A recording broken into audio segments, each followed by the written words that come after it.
بسم اللہ والحمدللہ والصلاة والسلام علی ابی القاسم محمد ابن عبداللہ خاتم النبیین۔ اب بھائی ذرا سوچئے کہ ہم کس عجیب اور الجھے ہوئے دور میں جی رہے ہیں۔ بالکل، میرا بھی اکثر یہی خیال ہوتا ہے۔ ہاں نا، مطلب آج کل کوئی ویڈیو سامنے آتی ہے تو پہلا خیال ذہن میں یہی آتا ہے کہ کہیں یہ ڈیپ فیک تو نہیں ہے۔ صحیح بات ہے۔ کوئی خبر وائرل ہوتی ہے تو بندہ فوراً سوچتا ہے کہ بھئی کیا یہ واقعی سچ ہے یا کسی پی آر ایجنسی کا پھیلایا ہوا کوئی نیا جھوٹ ہے۔ یعنی ہم ایک ایسے دور میں سانس لے رہے ہیں جسے ماہرین کہتے ہیں کہ یہ پوسٹ ٹروتھ ہے، یعنی سچائی کے بعد کا دور۔ بالکل، اور ہر طرف ایک طرح سے فریب، پروپیگنڈا اور مصنوعی حقیقتوں کا ایک پورا جال بچھا ہوا ہے۔ اور اس میں سب سے خطرناک بات انسان کی نفسیاتی کمزوری ہے۔ واقعی ہم بہت آسانی سے اس سراب کا شکار ہو جاتے ہیں۔ مطلب ہم اتنی جلدی جھوٹ کے پیچھے بھاگنے لگتے ہیں اور جو اصل سچائی ہے اس سے کوسوں دور بھٹک جاتے ہیں۔ استغفر اللہ۔ یہ ایک بہت بڑی حقیقت ہے، اور اسی الجھے ہوئے ماحول میں آج کی اس علمی نشست کا جو ہمارا موضوع ہے وہ بڑا خاص ہے۔ جی بالکل، آج ہم ایک ایسے تصور کا تفصیلی جائزہ لیں گے جو ہر فریب کو توڑ دیتا ہے، یعنی اللہ تعالیٰ کا ایک انتہائی خوبصورت اور جامع نام الحق، جسے ہم ایبسولوٹ ٹروتھ یا حتمی سچائی کہتے ہیں۔ ہاں، تو میں سوچ رہا تھا کہ جب ہم کہتے ہیں کہ اللہ الحق ہے تو اس کا عملی مطلب کیا نکلتا ہے؟ یعنی کیا یہ محض ایک فلسفیانہ سی اصطلاح ہے یا کچھ اور؟ دیکھیں، یہ ایک ایسا سوال ہے جو انسان کے پورے زاویہ نگاہ کو بدلنے کی طاقت رکھتا ہے۔ جب ہم الحق کی بات کرتے ہیں تو ہم کسی نظریے یا کسی عارضی سچائی کی بات بالکل نہیں کر رہے۔ صحیح۔ نہ ہی ہم کسی ایسی حقیقت کی بات کر رہے ہیں جو وقت کے ساتھ بدل جائے، بلکہ ہم تو اس کائنات کی سب سے ٹھوس اور سب سے ناقابل تردید بنیاد کی بات کر رہے ہیں۔ یعنی وہ بنیاد جو کبھی نہیں ہلتی۔ بالکل، جدید دور کا المیہ یہی ہے کہ لوگوں نے سچائی کو ریلیٹیو بنا دیا ہے، یعنی نسبتی بنا دیا ہے۔ ہاں، لوگ اکثر کہتے ہیں نا کہ بھئی یہ میرا سچ ہے اور وہ تمہارا سچ ہے۔ ایگزیکٹلی۔ لیکن الحق کا مطلب وہ حتمی سچائی ہے جس پر پوری کائنات کا وجود کھڑا ہے اور جس کے بغیر ہر شے معدوم ہے۔ تو اگر ہم بالکل بیسک لیول سے سٹارٹ کریں، مطلب زبان اور لغت کے اعتبار سے، کیونکہ عربی زبان ظاہر ہے بڑی گہری ہے اور اس میں الفاظ کے مادے پوری ایک کہانی سناتے ہیں۔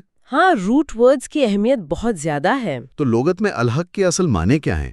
کیا یہ صرف جھوٹ یا باطل کی ضد ہے؟ صرف باطل یا جھوٹ کی ضد کہنا اس لفظ کی پوری وسعت کو بیان نہیں کرتا۔ اگر آپ قدیم عربی لغت کے ماہرین کی تحقیق پڑھیں مثلاً علامہ جوہری یا ابن فارس کی، اچھا، ان کی تحقیق کیا کہتی ہے؟ تو ایک بہت ہی حیران انگیز پہلو سامنے آتا ہے۔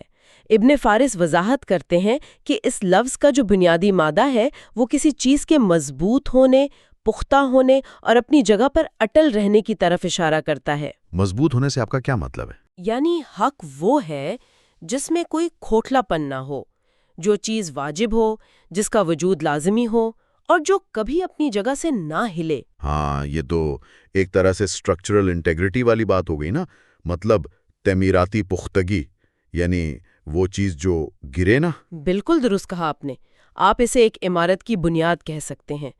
جو چیز باطل ہے وہ اندر سے کھوکھلی ہوتی ہے، چاہے وہ باہر سے کتنی ہی دلکش کیوں نہ لگے۔ یعنی باہر کا پینٹ اور ڈیکوریشن جتنی مرضی اچھی ہو، بنیاد کمزور ہوتی ہے۔ بالکل، لیکن الحق وہ ٹھوس چٹان ہے جس میں کوئی شگاف آ ہی نہیں سکتا، اور اسی لیے قرآن مجید میں اللہ تعالیٰ کا یہ نام 10 مقامات پر آیا ہے۔ اچھا، 10 مقامات پر؟ جی، جیسے سورۃ الانعام اور سورۃ یونس وغیرہ میں یہ تنہا بھی آیا ہے۔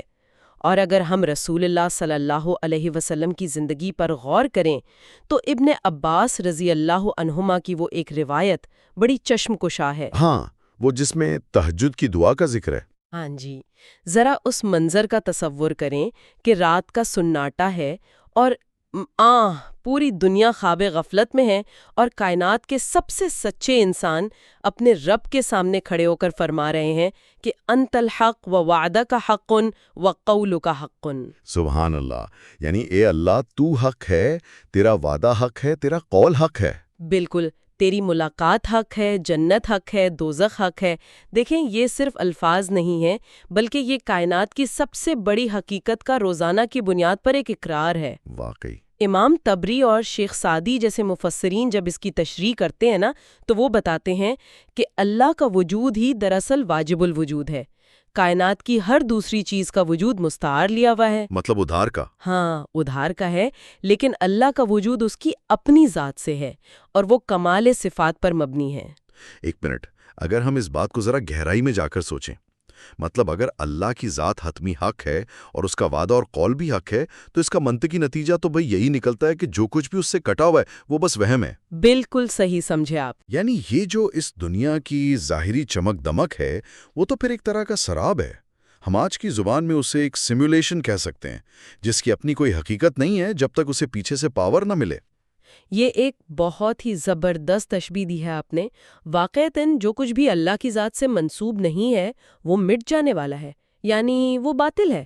صحیح۔ انسان جن چیزوں کو دیکھ کر مرعوب ہوتا ہے نا، اور جو طاقت کے مراکز اسے بہت مضبوط لگتے ہیں، ان کی حیثیت دراصل پانی کے بلبلے سے زیادہ نہیں ہوتی۔ اور میرے خیال میں یہی وجہ ہے کہ ذرائع بتاتے ہیں کہ قرآن میں الحق کا نام اکثر اکیلا نہیں آیا، بلکہ یہ ایک خاص حکمت کے تحت کچھ اور صفاتی ناموں کے ساتھ جوڑ کر بیان ہوا ہے۔ جی بالکل، جیسے ہم دیکھتے ہیں سورۃ المؤمنون اور سورۃ طٰہٰ میں الملک الحق کے الفاظ آئے ہیں، یعنی سچا بادشاہ۔ تو اس کے ساتھ جوڑنے کی کیا حکمت ہے؟ اب یہاں اس جوڑ کی حکمت سمجھیے۔ ہم دنیا میں بادشاہوں کو، حکمرانوں کو اور سپر پاورز کو دیکھتے ہیں، ان کی طاقت بڑی مروب کن لگتی ہے ہمیں۔ ہاں، بظاہر تو وہ بہت طاقتور نظر آتے ہیں۔ لیکن اگر آپ تاریخ اٹھا کر دیکھیں تو ان دنیاری بادشاہتوں کی اصل حقیقت کیا ہے؟ وہ خامیوں سے بھری ہیں، ان میں ظلم ہے اور وہ زوال پذیر ہیں۔ ایک حکمران آج تخت پر بیٹھ کر فرعون بنا ہوتا ہے، طاقت کے نشے میں اندھا ہو کر لوگوں پر زیادتیاں کرتا ہے، استغفر اللہ، اور کل وہی حکمران مٹی کے نیچے کیڑوں کی خوراک بن رہا ہوتا ہے۔ واقعی ان کا اقتدار تو بالکل عارضی اور محتاج سا ہوتا ہے۔ مطلب دنیا کی super powers in soft where updates کی طرح ہیں جو کچھ عرصے بعد پرانے ہو جاتے ہیں اور پھر کریش کر جاتے ہیں۔ بالکل ایسا ہی ہے۔ انہیں بدلنا پڑتا ہے، جبکہ الملک الحق وہ ایک بنیادی آپریٹنگ سسٹم ہے جو کبھی کریش نہیں ہوتا، جس میں کوئی وائرس نہیں آ سکتا اور جس کی بادشاہت ابدی ہے۔ کمال کی مثال دی آپ نے، اور اسی ابدی اور سچی بادشاہت کا ایک اور پہلو ہمیں سورۃ النور میں الحق المبین کے نام سے بھی ملتا ہے، جس کا مطلب ہے واضح سچائی۔ اچھا، المبین کا مطلب واضح؟ جی، امام طبری اس پر بڑی گہری بات کرتے ہیں۔ وہ فرماتے ہیں کہ اس دنیا میں کئی بار سچ اور جھوٹ آپس میں گڈمڈ ہو جاتے ہیں۔ ہاں، منافقین اور جھوٹے لوگ اپنی چکنی چپڑی باتوں سے لوگوں کو دھوکہ دے دیتے ہیں۔ بالکل دے دیتے ہیں، لیکن روز قیامت اللہ تعالیٰ لوگوں کو ان کے اعمال کا جب پورا بدلہ دے گا تو اس دن سچائی اس قدر نکھر کر اور اس قدر واضح ہو کر سامنے آئے گی کہ کسی شک کی یا کسی منافقت کی کوئی گنجائش ہی نہیں رہے گی۔ صحیح المبین کا مطلب ہی وہ ہے جو خود بھی واضح ہو اور دوسروں کو بھی واضح کر دے۔ ایگزیکٹلی۔ لیکن بھئی یہاں ایک الجھن پیدا ہوتی ہے ذہن میں۔ مطلب یہ ساری باتیں ماننے میں فلسفے کے طور پر یا عقیدے کے طور پر تو بہت اچھی لگتی ہیں، دل کو بڑا سکون بھی دیتی ہیں۔ جی بالکل۔ لیکن جب ہم عملی دنیا میں قدم رکھتے ہیں، جہاں بل ادا کرنے ہیں، جہاں مہنگائی کا معاشی دباؤ ہے، جہاں دفتر کی سیاست چل رہی ہے، تو وہاں یہ نظریہ کہ صرف اللہ ہی حق ہے اور باقی سب عارضی ہے، کیا یہ نظریہ انسان کو دنیاوی ذمہ داریوں سے بنیاز یا تھوڑا غیر عملی نہیں بنا دیتا؟ یہ بہت اہم نقطہ اٹھایا ہے آپ نے۔ دیکھیں، یاد رکھیں کہ الحق کو جاننے کا مطلب دنیا سے کٹ جانا یا رہبانیت اختیار کرنا نہیں ہے۔ اچھا، تو پھر کیا ہے؟ بلکہ اس کا مطلب دنیا کو اس کی صحیح جگہ پر رکھنا ہے۔ جب کسی کے دل میں یہ بات اتر جاتی ہے کہ اللہ ہی حق ہے تو اس کی سوچ میں ایک زبردست انقلاب آتا ہے۔ سب سے پہلی تبدیلی تو یہ آتی ہے کہ وہ اپنے رب کی صفات کو، اس کی ربوبیت اور اس کے افعال کو مکمل طور پر تسلیم کر لیتا ہے۔ یعنی وہ مان لیتا ہے کہ جو ہو رہا ہے ٹھیک ہو رہا ہے۔ ہاں، اسے سمجھ آ جاتا ہے کہ یہ کائنات کسی اندھے حادثے کا نتیجہ نہیں ہے، بلکہ اسے حق کے ساتھ ایک بامقصد منصوبے کے تحت بنایا گیا ہے۔ یعنی پھر اسے ہر واقعے کے پیچھے ایک حکمت نظر آنے لگتی ہے، بھلے بظاہر وہ واقعہ تکلیف دہ کیوں نہ ہو۔ بالکل، اور جب وہ اللہ کے وعدوں کو دیکھتا ہے تو اسے ان پر کامل یقین ہوتا ہے۔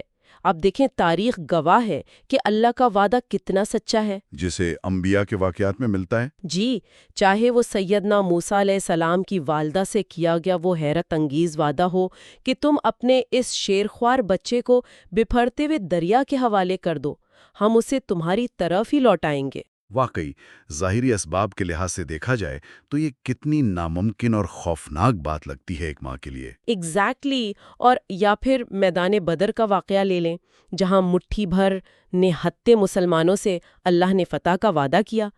تو بات یہ ہے کہ جب ایک انسان اس حق کا مشاہدہ کرتا ہے تو قدرتی طور پر اس کے دل میں اس سچے رب کے لیے ایک بے پناہ اور بڑی گہری محبت پیدا ہوتی ہے۔ اور میرا خیال ہے کہ اسی محبت کے بطن سے پھر وہ چیز جنم لیتی ہے جسے ہم بغیر شک کے تصدیق کہتے ہیں۔ بالکل ایسا ہی ہے۔ کیونکہ جب انسان کی عقل محدود ہو جاتی ہے نا تو پھر تصدیق ہی کام آتی ہے۔ مجھے یہاں وہ ایک مشہور حدیث یاد آ رہی ہے جس میں رسول اللہ صلی اللہ علیہ وسلم نے دجال کے فتنے کی ہولناکی بیان کی تھی۔ جی، وہ بہت اہم حدیث ہے۔ مطلب دجال کا فتنہ تو انسانی عقل کے لیے ایک بہت بڑا امتحان ہوگا نا۔ جہاں وہ مردوں کو زندہ کرتا ہوا یا بارشیں برساتا ہوا نظر آئے گا تو وہاں انسان کی محدود عقل دھوکہ کھا سکتی ہے، ہم گمراہ ہو سکتے ہیں، استغفر اللہ۔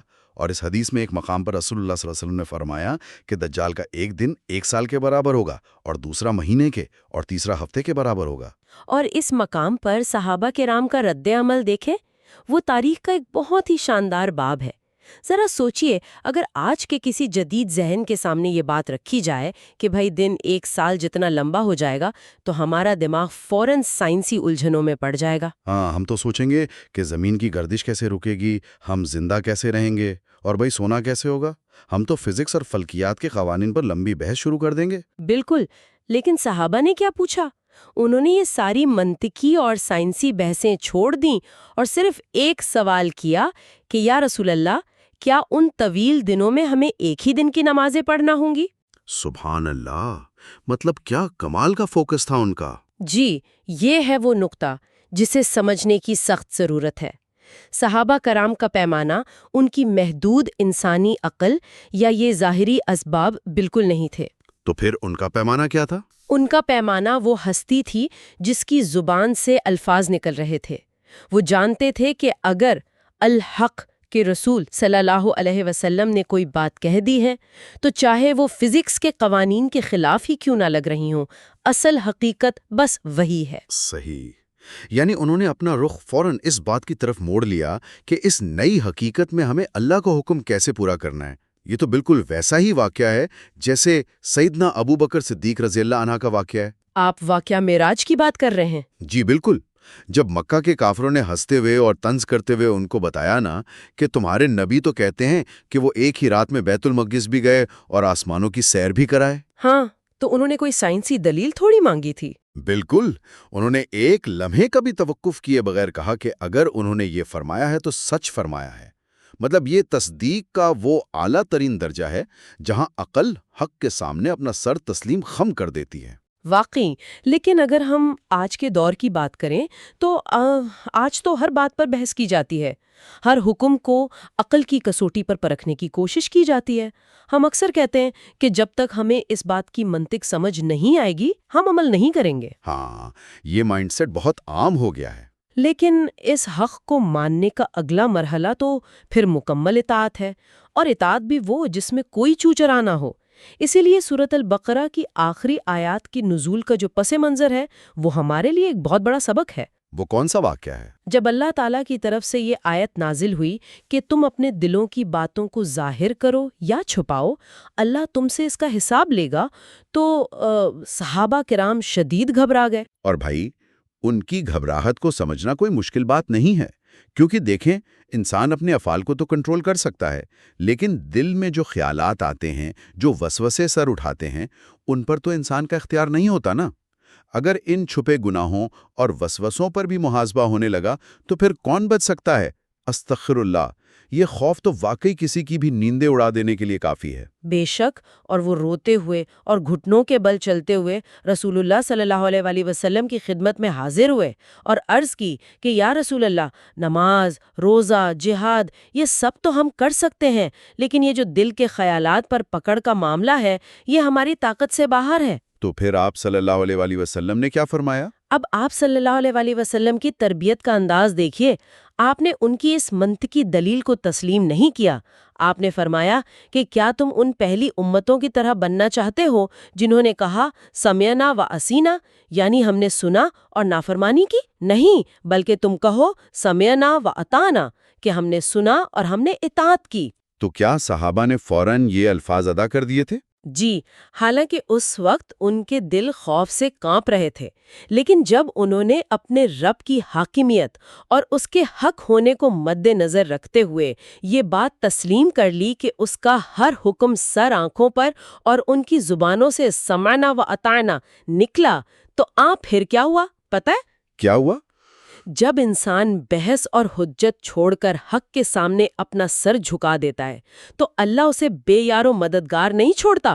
اللہ نے ان کی اس تسلیم پر رحمتوں کے دروازے کھول دیے اور اگلی آیت نازل فرما دی کہ لا یکلف اللہ نفسا الا وسعتها، یعنی اللہ کسی جان پر اس کی طاقت سے زیادہ بوجھ نہیں ڈالتا، اور وہ جو دل کے غیر اختیاری وسوسوں پر پکڑ کا معاملہ تھا وہ منسوخ کر دیا گیا. کمال ہے بھائی. یعنی اصل امتحان عمل سے زیادہ اس بات کا تھا کہ کیا تم حق کے سامنے اپنی عقل اور اپنی انا کو جھکانے کے لیے تیار ہو؟ بالکل، اور جب وہ جھک گئے تو مشکل خود ہی آسان ہو گئی. اس سے مجھے اندازہ ہو رہا ہے کہ اس طرح کی تسلیم سے انسان کے اندر ایک عجیب سی آزادی اور سکون پیدا ہوتا ہوگا. وہ کیسے؟ کیونکہ وہ فضول کی ذہنی الجھنوں اور شکوک و شبہات کی قید سے باہر نکل آتا ہے نا. بالکل یہی اس کا ایک اور زبردست اثر ہے. جو حق کو پا لیتا ہے وہ نفسیاتی طور پر بہت پرسکون ہو جاتا ہے.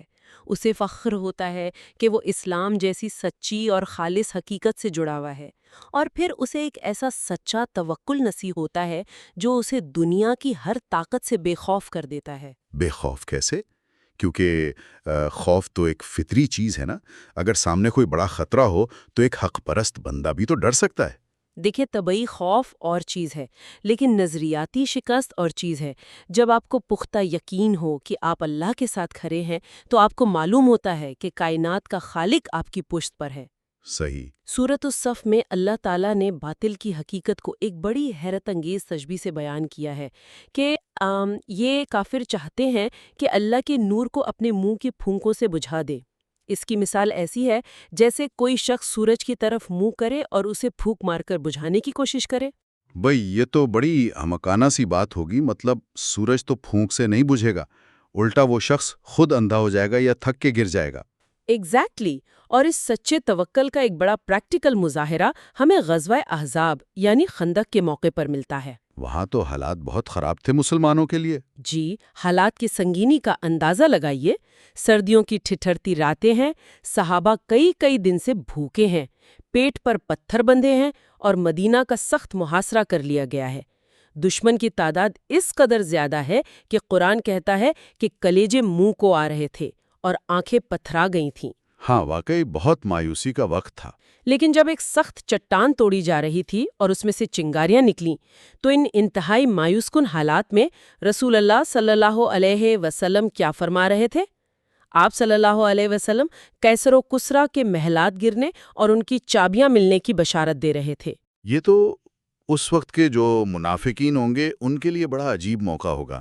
وہ تو طنز کر رہے ہوں گے کہ بھئی آج اپنی جان بچانے کا راستہ نہیں مل رہا اور باتیں سپر پاورز کو گرانے کی ہو رہی ہیں. یہی تو بات ہے کہ منافقین کا پیمانہ ظاہری اسباب تھے، لیکن رسول اللہ صلی اللہ علیہ وسلم اور سچے مومنین کا پیمانہ الحق تھا.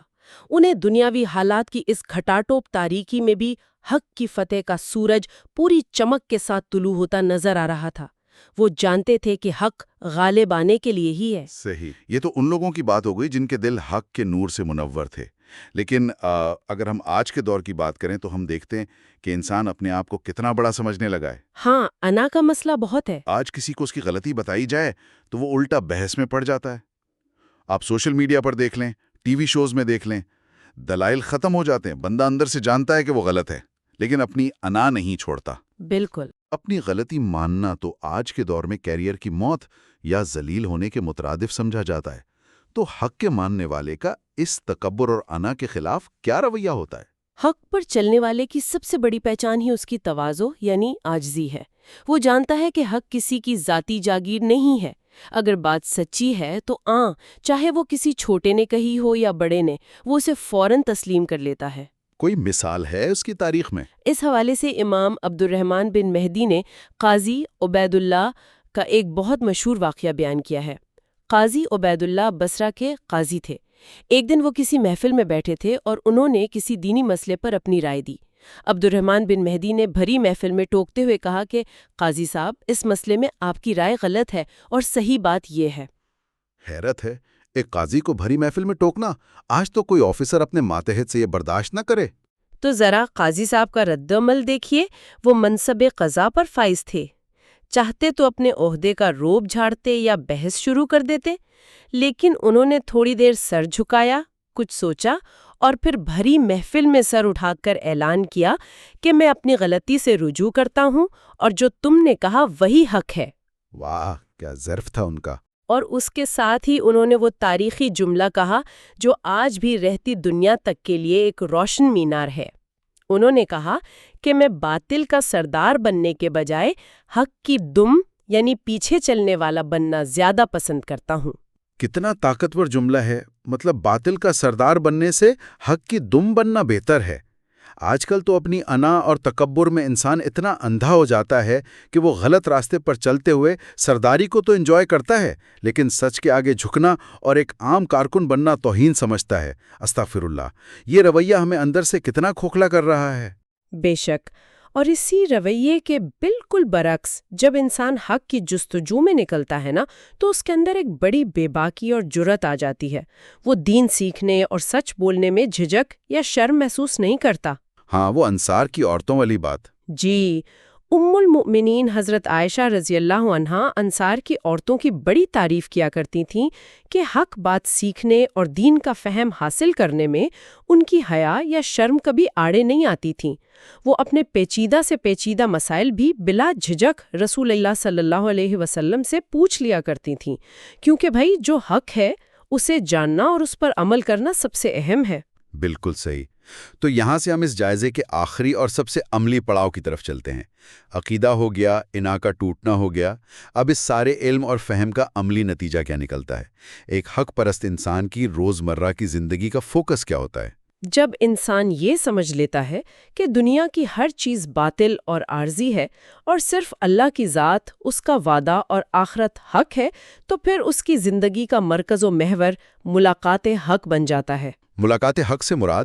یعنی وہ ہر وقت اس پیشی کی تیاری میں رہتا ہے جو اسے روز قیامت اپنے رب کے سامنے دینی ہے۔ صحیح۔ جیسے ذرائع میں حارث بن مالک انصاری رضی اللہ عنہ کے ایک بہت پراثر واقعہ کا ذکر ملتا ہے۔ جی، میں چاہتا ہوں کہ آپ اس کی تھوڑی سی منظر کشی کریں ہمارے لیے۔ جی ضرور۔ ایک صبح رسول اللہ صلی اللہ علیہ وسلم نے حارث بن مالک رضی اللہ عنہ سے پوچھا کہ اے حارث، تم نے صبح کس حال میں کی؟ انہوں نے بڑے پورے اعتماد سے جواب دیا کہ میں نے اس حال میں صبح کی کہ میں ایک سچا مومن ہوں۔ اچھا، تو آپ صلی اللہ علیہ وسلم نے کیا کہا؟ آپ صلی اللہ علیہ وسلم نے فرمایا کہ ذرا سوچ کر بولو، ہر بات کی کوئی حقیقت یعنی حق ہوتی ہے۔ تمہارے اس دعوے کی حقیقت کیا ہے؟ اس پر حارث رضی اللہ عنہ نے جو جواب دیا وہ واقعی انسان کو ہلا دینے والا ہے۔ انہوں نے کیا جواب دیا؟ انہوں نے کہا کہ میرا دل اس دنیا سے اوب گیا ہے، اب اس کی رونقیں مجھے متوجہ نہیں کرتی۔ میری راتیں جاگتے گزرتی ہیں اور دن روزے کی پیاس میں، اور میری کیفیت یہ ہو چکی ہے کہ گویا میں اپنے رب کے عرش کو اپنی آنکھوں کے سامنے دیکھ رہا ہوں، اور گویا میں جنتیوں کو جنت میں ایک دوسرے سے ملتے اور جہنمیوں کو جہنم میں چیختے چلاتے دیکھ رہا ہوں۔ واقعی بھئی، جب تک روز قیامت کی پیشی اور اپنی کمیوں کا شدت سے احساس نہ ہو، یہ ڈر نہ ہو کہ اگر ہم حق ادا کیے بغیر وہاں پہنچ گئے تو ہمارا کیا بنے گا، استغفر اللہ، تب تک یہ کیفیت پیدا نہیں ہو سکتی۔ بالکل صحیح کہا آپ نے۔ اور میرے خیال میں یہی احساس انسان کو حقوق کی ادائیگی کی طرف لے جاتا ہے، جو کہ ہمارا آخری نقطہ ہے، کہ الحق کو پہچاننے والا پھر اپنی مرضی نہیں کرتا، بلکہ وہ ہر چیز کو حقوق کے پیمانے پر ماپتا ہے۔ جی، اور یہ اس کا سب سے بڑا عملی نتیجہ ہے۔ جس نے الحق کو جان لیا وہ سمجھ جاتا ہے کہ اس دنیا میں مجھے حقوق ادا کرنے کے لیے بھیجا گیا ہے۔ اس کی ایک مکمل اور بڑی منطقی ترتیب اسلام نے متعین کر دی ہے۔ وہ ترتیب کیا ہے؟ شروع ہوتے ہیں جیسے والدین کا حق، بیوی بچوں کا حق، رشتہ داروں اور پڑوسیوں کا حق۔ اور کمال کی بات یہ ہے کہ ہم دیکھتے ہیں اسلام نے تو بھائی اس راستے کا بھی حق مقرر کر دیا ہے جس پر انسان چلتا ہے۔ کتنا عجیب اور باریک تصور ہے یہ۔ ہاں، رسول اللہ صلی اللہ علیہ وسلم نے راستے کے حقوق بھی بتائیں۔ جی، جیسے اپنی نگاہیں نیچی رکھنا، راستے سے تکلیف دہ چیز کو ہٹا دینا، سلام کا جواب دینا اور نیکی کا حکم دینا، یعنی انسان کا کوئی ایک لمحہ بھی حقوق کی ادائیگی سے خالی نہیں ہے۔ اور پھر سب سے بڑھ کر یہ کہ جب قانون اور انصاف کی بات آئے تو وہاں بھی حق ہی غالب رہتا ہے۔ بالکل، اور انصاف کے معاملے میں تو رسول اللہ صلی اللہ علیہ وسلم نے وہ بے مثال اور لاجواب نظیر قائم کی ہے جس کی پوری انسانی تاریخ میں واقعی کوئی دوسری مثال نہیں ملتی۔ وہ مخزومی عورت والا واقعہ؟ اگر اس پر حد نافذ ہو گئی تو بڑی بدنامی ہوگی، تو آپ صلی اللہ علیہ وسلم کا چہرہ مبارک غصے سے سرخ ہو گیا۔ واقعی یہ تو قانون کے ساتھ مذاق تھا نا۔ اور آپ صلی اللہ علیہ وسلم نے اس اصول کو ہمیشہ کے لیے دفن کر دیا کہ اعلیٰ قانون غریب کے لیے ہے اور چھوٹ امیر کے لیے۔ آپ نے وہ تاریخی جملہ ارشاد فرمایا جو رہتی دنیا تک ہر عدالت کے ماتھے کا جھومر ہونا چاہیے کہ اس ذات کی قسم جس کے ہاتھ میں میری جان ہے، اگر محمد صلی اللہ علیہ وسلم کی بیٹی فاطمہ بھی چوری کرتی تو میں اس کے بھی ہاتھ کاٹ دیتا۔ سبحان اللہ، یہ ہے الحق کا اصل معنی اور اس پر ایمان کا اصل نتیجہ۔ مطلب کوئی رشتہ، کوئی محبت، کوئی دنیاوی مرتبہ حق کے راستے میں رکاوٹ نہیں بن سکتا۔ بالکل صحیح۔ تو آج کی اس طویل اور بڑی گہری علمی نشست کو اگر ہم سمیٹیں تو ہم نے دیکھا کہ الحق محض ایک لفظ یا کوئی فلسفی نہیں ہے، یہ وہ فاؤنڈیشن ہے، وہ بنیاد ہے جس پر اس کائنات کا پورا نظام اور ہماری زندگی کی عمارت کھڑی ہونی چاہیے۔ جی، اللہ حق ہے، اس کی صفات حق ہیں۔ اور جو کچھ اس سے ہٹ کر ہے وہ سب سراب اور دھوکہ ہے۔ اور جب یہ حقیقت دل میں اترتی ہے نا تو انسان کے اندر عاجزی، توکل اور حق بیان کرنے کی جرت پیدا ہوتی ہے اور اس کا پورا زاویہ نگاہ بالکل بدل جاتا ہے۔ بے شک ایسا ہی ہوتا ہے۔ تو اپنی اس گفتگو کے اختتام پر میں ذرا ایک فکری اور تھوڑا سا چپتا ہوا سوال سامنے رکھنا چاہتا ہوں سب کے لیے، چونکہ الحق حتمی سچائی ہے اور اس کا تقاضا ہے کہ ہر ایک کو اس کا حق دیا جائے۔ تو ذرا سوچئے، اگر ہم کل صبح بیدار ہوں اور اپنی روزمرہ کی زندگی پر ایک نئی نگاہ ڈالیں، والدین کی خدمت ہو، بچوں کی پرورش، دفتر کا کام، دوستوں سے تعلق اور حتیٰ کہ سڑک پر گاڑی چلانا۔ بہت گہری بات کی طرف آ رہے ہیں آپ۔ جی، اگر ہم ان تمام کاموں کو اپنے احسان، مہربانی یا کسی بوجھ کے بجائے الحق کی طرف سے عائد کردہ لازمی حقوق کے طور پر دیکھنا شروع کر دیں تو کیا ہماری پوری زندگی کا نقشہ بدل نہیں جائے گا؟ بالکل، یہ تو ایک زبردست پیراڈائم شفٹ ہوگا۔ کیونکہ سچی بات تو یہ ہے کہ ہم سب روزمرہ میں ان حقوق کی ادائیگی میں بہت کوتاہی کرتے ہیں اور ہمیں شرمندہ ہونا چاہیے، استغفر اللہ۔ لیکن اگر آج ہم اس حق کی حقیقت کو جان لیں تو شاید ہماری زندگی میں وہ توازن آ جائے جو ہمیں اس دنیا کی الجھنوں سے نکال کر سیدھا ملاقات حق کی تیاری میں لگا دیں۔ صحیح کہا آپ نے، یہ توازن ہی اصل کامیابی ہے۔ ھذا ما عندی واللہ ورسولہ اعلم بالصواب۔